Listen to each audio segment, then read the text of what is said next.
it's a blessing, bro. Like, man, I would have never thought I'd be here. You know, I thank God every day, bro, because I used to be on acid, laid out in the middle of the street, and I wasn't doing acid the way y'all do acid. Like, I feel like some people do drugs and like they do it to better, to learn. Like, I was strictly abusing this shit. You know what I'm saying? Like, I just wanted to be fucking dick in the dirt high. You know? Right.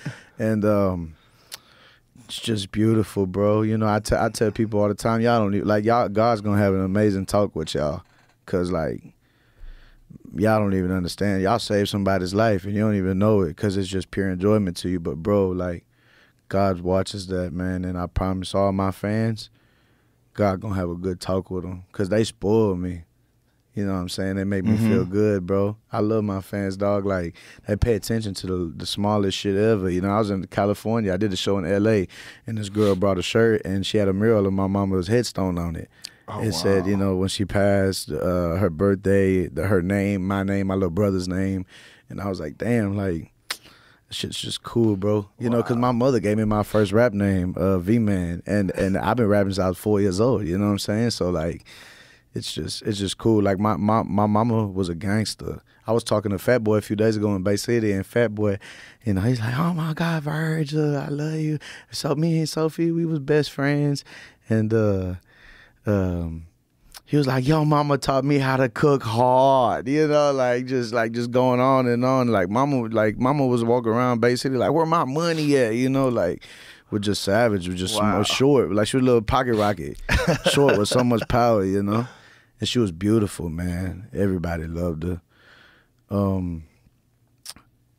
I feel like it was hard with the family with her, you know what I'm saying? Like, I grew up watching my mother and her mother fist fight in the living room, you know. Oh, wow. Yeah, but that's why sometimes when people be like, oh yeah, this for Sophie, or Sophie this, or Sophie that, and I'm like, man, none of you motherfuckers, like, all y'all traded her. All y'all turned y'all's back on her. There was some people that were supposed to fight for me in court when my mother died because they knew, but they didn't, like, you know what I'm saying? Like, they backed out, you know what I'm saying? Fight for you in court? Like, how? So when my mother passed away, my mama was already planning on giving me to my nanny, which is my dad's mother. And the reason why she was gonna give me to her is because he was getting out of prison, and my mama was gangster, like cooking crack and selling this shit. I'm like, people fucked up in our house, you know what I'm saying? So like, she knew she was already fucking up and probably finna go to jail. And I was just bad. I was a badass little kid, you know. I was in first grade, not coming home till 10 o'clock at night already, you know. Wow. And she would just be, I remember her crying, and she'd just be like, I can't take care of him, Miss Irma. I don't know what to do with him, all this and that. And some of my people knew that was on my mother's side. They knew about this. And they knew that she wanted to give me to Irma. They knew all this. And they knew that Sophie didn't want me to be with my mama's side because it really wasn't too much guidance. She knew that I would almost be fucked over there. Not saying that they don't love me, because they definitely love me. It's just, they just weren't heavy hand on the rules and shit. You know what I'm saying? How old were you at the time? When my mama passed? Yeah. I was 8. And but I was already grown, you know what I'm saying? I was already grown. And so when I hear those people, oh yeah, Sophie this and that, I'm like, man, fuck you.